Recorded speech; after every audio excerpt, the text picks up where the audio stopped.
Hola, muy buenos días. Querría empezar agradeciendo primero al comité organizador por invitarme a participar. Yo soy urólogo y estoy encantado de estar aquí con todos vosotros. Sois actualmente el primer escalón al que acude el paciente. Y también a Estelas por haberme facilitado el poder estar en la reunión aquí del Congreso Nacional. Mi charla la he dividido como en dos partes. La primera parte es cómo hacer el manejo de los pacientes con síntomas del tracto urinario inferior y la segunda es presentaros un pequeño estudio en el cual participó en nuestro hospital, un estudio internacional de cómo pasar de la teoría a la práctica clínica. Comentaros antes de empezar la charla que existe un documento de consenso que fue elaborado por nuestra sociedad, la Asociación Española de Urología, conjuntamente con las sociedades de Medicina de Familia y Atención Primaria, documento que tenéis a vuestro alcance, que si no disponéis de él, Estelas os lo facilitará en cualquier momento poniéndose en contacto con el delegado correspondiente de cada una de las áreas. Bueno, hay un pequeño problema, se solventará, me imagino, de la presentación. ¿De qué os voy a hablar? Los síntomas de tracto urinario inferior es una patología que en la consulta de urología es una patología bastante frecuente, con lo cual me imagino que esto también se traslada a atención primaria y seguramente veréis en vuestro día a día muchos pacientes con síntomas del tracto urinario inferior. Por definirlo de una forma sencilla, ¿qué son los síntomas del tracto urinario inferior? Pues son todas aquellas sintomatologías que aparecen como consecuencia de una alteración en el tracto urinario inferior, así de simple y de sencilla. ¿Cuáles son las causas? Las causas son muy diversas. Puede haber enfermedades sistémicas, neurológicas, diabetes, enfermedades locales, el cáncer de vejiga, la litiasis. No vamos a entrar en todo eso porque no es este cometido de esta sesión. Y sí nos vamos a centrar en dos entidades que yo creo que son las que interesan a vosotros para la práctica clínica diaria. La primera entidad es la HBP, que es la causa más frecuente de síntomas de tracto urinario inferior, y también la vejiga hiperactiva.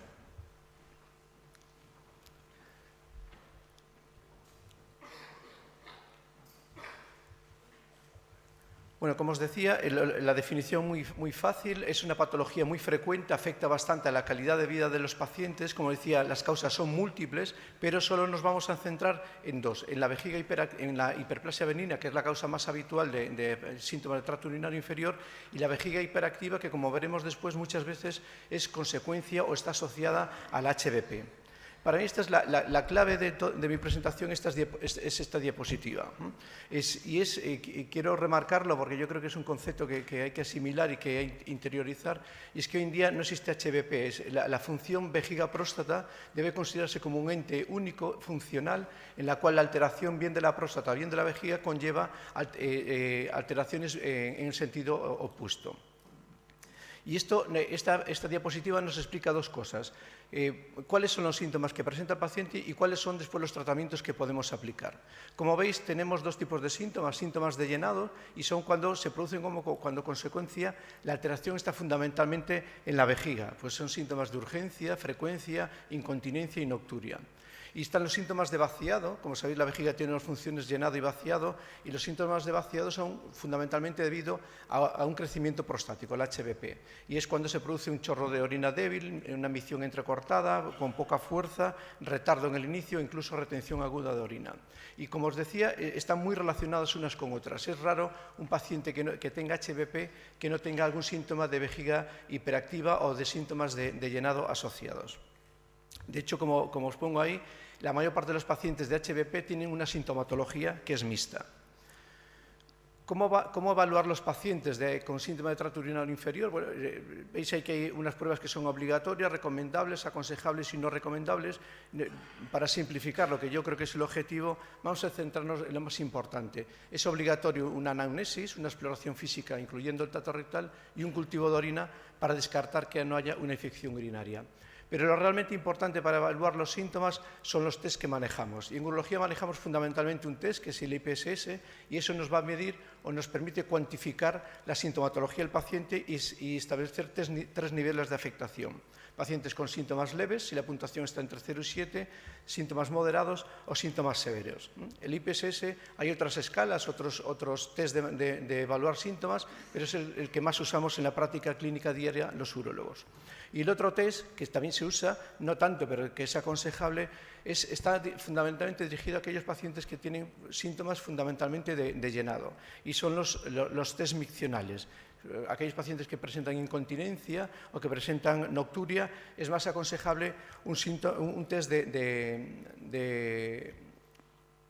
un test miccional, y esto lo recoge y la evidencia científica lo recomienda como una recomendación fuerte. Bueno, ya tenemos cómo evaluar los síntomas, es muy sencillo, los test son la base, recordar hacer el tacto rectal y la anamnesis básica, y volviendo al concepto funcional vésico-prostático, eso nos va a explicar cuáles son las diferentes dianas terapéuticas que podemos disponer. Como veis, podemos actuar bien a nivel de la propia próstata, a nivel de la vejiga, y hay fármacos que actúan a un solo nivel o a los dos niveles. Pero estas son donde tenemos que actuar cuando queremos tratar un paciente con síntomas del tracto urinario inferior. ¿Cuáles son los primeros fármacos que hemos usado los urólogos? Los alfa-bloqueantes. Bloquean los receptores alfa-1, con lo cual estamos actuando tanto a nivel de la próstata como a nivel del cuello vesical. ¿En qué se traduce? En que facilitan la salida o el vaciado de la vejiga. De hecho, en las recomendaciones de las guías europeas lo ponen con una recomendación fuerte como el tratamiento de elección en pacientes con síntomas fundamentalmente obstructivos y próstatas no muy voluminosas. La siguiente diana es actuar solo en la próstata y es reduciendo el tamaño de la próstata. ¿Cómo? Pues inhibiendo los 5 ARI, la 5-alfa reductasa. Eso a partir del 6º mes se traduce en disminución del tamaño de la próstata, con lo cual conseguimos un beneficio en los síntomas de vaciado. La tercera diana, aunque suene menos, pero que es importante, es actuar a nivel de la propia vejiga. Como os decía antes, es raro que un paciente con obstrucción no tenga también síntomas de llenado. Y a veces corregimos la obstrucción, pero sigue manteniendo los síntomas de llenado. Entonces, los antimuscarínicos lo que hacen es relajar o disminuir las contracciones vesicales cuando no se producen. Y hay que perder el miedo. ¿No? Es raro que un paciente, si damos un antimuscarínico, provoque una retención aguda de orina. Los urólogos lo manejamos con bastante frecuencia porque a muchos pacientes le afecta incluso más su calidad de vida, los síntomas irritativos que llamamos antes o los síntomas de llenado que incluso los síntomas obstructivos. Una cuarta diana es actuando sobre los receptores beta, y esto es para la misma función, es reducir la actividad vesical. Y por último, como fármaco que se usa fundamentalmente para la disfunción eréctil, pero aquellos pacientes que tienen asociados hiperplasia, los inhibidores de las 5-fosfodiesterasa. Desde un punto de vista práctico, de la práctica clínica, ¿qué hay de cada grupo farmacológico? Empezamos por los primeros, por los que hemos usado primero los urólogos, los alfa-1 bloqueantes. Es el tratamiento de elección, y así lo recogen las guías internacionales, para pacientes con síntomas obstructivos y próstatas no demasiado grandes. ¿Por qué? Porque es rápido, es eficaz y es seguro, pocos efectos secundarios. Para aquellos pacientes que ya tienen próstatas superiores a 40 centímetros cúbicos o PSAs más elevados, los 5-alfa reductasa es un buen fármaco porque tiene un efecto reducir el tamaño de la próstata, con lo cual mejora la sintomatología. Aquí hay que tener en cuenta que su efecto se empieza a notar a partir del 6º mes del tratamiento. ¿Qué papel juega fundamentalmente los antimuscarínicos? Pues lo que os pongo ahí, entre el 50 y el 70% de los pacientes con LUTS tienen LUTS de síntomas de llenado, con lo cual es importante tener esta arma terapéutica en mente para corregir esa sintomatología que mucho le afecta a su calidad de vida. Hasta ahora hablamos de monoterapia y podemos usar terapia combinada. ¿Cuáles tenemos en el mercado o ya asociados? Pues tenemos la asociación de alfa bloqueantes con la 5-alfa reductasa y lo recomienda de forma fuerte las guías internacionales. ¿Por qué? Porque tiene un doble beneficio. Primero, el alfa bloqueante tiene un efecto rápido, y mientras el efecto de la 5-alfa reductasa ejerce su función al cabo de los 6º mes. Es importante tener en cuenta que es un fármaco que va muy bien para próstatas muy grandes, y siempre y cuando el planteamiento que ese paciente le vamos a tener como mínimo 1 año de tratamiento, si no, no tiene mucho sentido. Y la otra asociación es los alfa bloqueantes con los antimuscarínicos, por lo que os acabo de comentar. Volviendo a esa unidad funcional, estamos tratando tanto a nivel de la próstata como de la vejiga. Corregimos la obstrucción y, por otro lado, muchos pacientes que le hemos tratado con alfa bloqueante han mejorado, pero persisten síntomas de vaciado. Si le asociamos a un antimuscarínico, conseguimos corregir esa sintomatología. yo me he permitido definir aquí como un perfil de pacientes. ¿Qué perfil de pacientes podemos tener? Aquellos que no tienen síntomas o síntomas muy leves, pues que no requieren tratamiento, solo con medidas o recomendaciones higiénico-dietéticas es suficiente. Un segundo grupo de pacientes en los que predominan los síntomas de vaciado y próstatas pequeñas. En ellos el arma de elección son los alfa-bloqueantes y es lo que hacemos habitualmente, iniciar el tratamiento con alfa-bloqueantes. Si después del alfa-bloqueante se corrige la obstrucción pero persisten síntomas de llenado, pues le añadimos un antimuscarínico, ¿no? O a mayores o cambiamos a la asociación que existe en el mercado de alfa-bloqueante y antimuscarínico. Cuando son síntomas de llenado, pero próstatas más voluminosas, recorrimos a los 5 ARI, bien solos o bien asociados con alfa-bloqueante, y siempre y cuando se prevea que el tratamiento va a ser de una duración superior a un año. Si no, empezamos con un alfa-bloqueante solo. Y por último, pacientes en los que predomina fundamentalmente los síntomas de llenado, y no obstructivos sino de llenado, pues usamos los antimuscarínicos o los beta-3 agonistas. El seguimiento.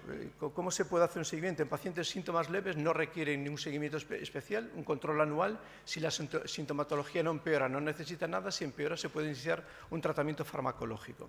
Y pacientes con síntomas moderados severos, si hemos empezado un tratamiento con monoterapia, los evaluamos al cabo de un mes, mes y medio. Si mejora la sintomatología, mantenemos el tratamiento y lo revisamos al cabo de un año. Si empeora, pues podemos cambiar o añadir un nuevo tratamiento o pensar en derivarlo al urólogo, que yo creo que de momento debería seguir en atención primaria y después lo vemos o lo discutís si os interesa. Cuando empezamos con una terapia combinada, conviene evaluarlo al cabo de un mes para ver la tolerancia del fármaco, al cabo de 6 meses para ver su eficacia y si es eficaz y lo tolera bien, un control anual es más que suficiente. ¿Cuándo derivar? Muy simple. Derivar cuando, a pesar del tratamiento, no mejora los síntomas, el paciente dice que no mejora. Derivar cuando, a pesar del tratamiento, aparecen síntomas nuevos o empeoran los síntomas, o cuando creéis que el paciente está yendo a peor y tiene riesgo de una retención o de hematurias. Y un concepto importante, igual que os quería centrar en la unidad vésico-prostática funcional, es la progresión.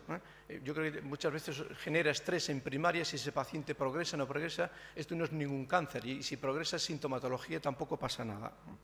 Entonces, los criterios de progresión, aunque veis ahí que en el New England son como esos 6 criterios, yo lo he simplificado en 3. Que haya progresión clínica, que haya riesgo de retención o que el paciente vaya a necesitar cirugía. Seguramente os asuste más la retención y la cirugía, sin embargo, como veréis, la progresión más frecuente es la clínica, ¿no? Que el paciente empeora su sintomatología.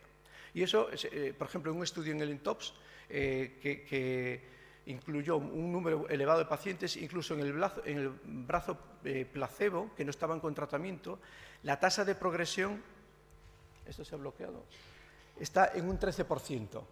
O sea, el 87% de los pacientes, el 83% de los pacientes no habían progresado, solo habían progresado el 17% de los pacientes. Y de esa progresión, de ese 17%, la mayoría, como veis, era progresión clínica. Solo retención, un 2% de los pacientes. Y de esos pacientes, solo 5% necesitaban cirugía. Y estamos hablando del grupo de pacientes que no estaba con tratamiento. Con lo cual, como veis, la mayor progresión es la progresión clínica, no es el riesgo de retención o el riesgo de necesidad de cirugía. Y en otro estudio, en el estudio COMBAT, exactamente igual. Veis ahí las diferentes gráficas, os he señalado la última porque es la que refleja la progresión clínica y no la progresión a RAO o a necesidad de cirugía. Hasta aquí era lo que os quería un poco hablar sobre criterios de derivación y manejo de pacientes, es cómo evaluar los síntomas, cuáles son las dianas terapéuticas que tenemos y cuál es el tratamiento más adecuado para cada perfil de pacientes. Y tener claro que es eso, una unidad vésico-funcional y que se puede cambiar de tratamiento, combinar o añadir nuevos fármacos si se considera necesario. Y ahora os quería hablar brevemente de este estudio, se llama Estudio Europa. ¿Y por qué? Porque nuestro centro es un estudio internacional, 50 centros, casi 800 pacientes, y nuestro centro participó en este estudio. Estudio de 1 año de duración, eran pacientes que estaban ya en tratamiento con alfa-bloqueantes o inhibidores de 5-ARI y que no iban bien, o sea, su sintomatología no había mejorado. En esos pacientes se les cambiaba a Besoni, la asociación de un alfa-bloqueante y un antimuscarínico. y se le evaluaba una serie de parámetros de su sintomatología. Se le pasaban unos test, el primer test y la primera variable más importante que se quiso evaluar era su calidad de vida, y se vio que en el 85% de los pacientes mejoraba su calidad de vida. En los subtest aumentaban 10 puntos, mejoraban 10 puntos sus escalas que se usaban para evaluar su sintomatología. Ya otras variables no tan importantes, pero sí que son más objetivas, es la mejoría en los síntomas de IPSS. Mejoraban los síntomas de IPSS, tanto los síntomas de llenado como los síntomas en los IPSS total. Otras variables secundarias eran la satisfacción del paciente y el estado de salud del paciente. Ya mejoraban a partir de la cuarta o octava semana y se mantenían hasta el final del estudio, que era durante un año. La adherencia al tratamiento, el 77% de los pacientes se mantuvo en el tratamiento. Eso quiere decir que estaban satisfechos con la respuesta y que sus efectos secundarios eran bajos. Y la seguridad, se evaluó también la seguridad del fármaco y, como podéis comprobar, aunque hay una tasa de efectos secundarios 33, eso incluye todo tipo de efectos secundarios, pero si vamos al final de la presentación veis ahí que la tasa de retención fue solo del 0,7%, con lo cual el riesgo de retención, a pesar de estar usando un antimuscarínico, era muy bajo. Como conclusiones de este estudio es que los pacientes mejoraron mucho, hasta un 84% de sintomatología, a pesar de estar previamente con un tratamiento con monoterapia, que se mantuvieron la adherencia al tratamiento, el 77% de los pacientes, es una adherencia alta, y que su perfil de seguridad era muy bueno, porque la tasa de retención que provocó solo fue del 0,7%. Y ya como mensajes final de toda mi charla, pues resumiría en las dos próximas diapositivas. Los síntomas de tracto urinario inferior son frecuentes, afectan mucho la calidad de vida de los pacientes, vosotros lo veis muy habitualmente en vuestra consulta del día a día. La causa más frecuente es la hiperplasia benigna. Tenéis que pensar en una unidad funcional, no próstata y vejiga, sino vésico-prostática. Que hay dos tipos de síntomas, llenados y de vaciado, pero generalmente es raro que los pacientes no tengan síntomas asociados, suele ser habitual, y es lógico, una obstrucción acaba dañando la vejiga, es normal que después tengan síntomas de vaciado. El tratamiento debe estar enfocado al control de los síntomas, lo que hay que mejorar es la calidad de vida de los pacientes, hay que tratarles su sintomatología, que la tasa de progresión es baja en cuanto a retención y necesidad de cirugía, y lo que más progresa es la sintomatología, y para eso podemos ir cambiando los diferentes fármacos que os acabo de presentar. Y considerar el tratamiento combinado, bien ya de entrada, dependiendo de la valoración de los síntomas que tenga ese paciente, o bien cuando no evoluciona de una forma correcta. Pues muchas gracias, eso era lo que os quería comentar, y a partir de ahora, pues las preguntas que hay.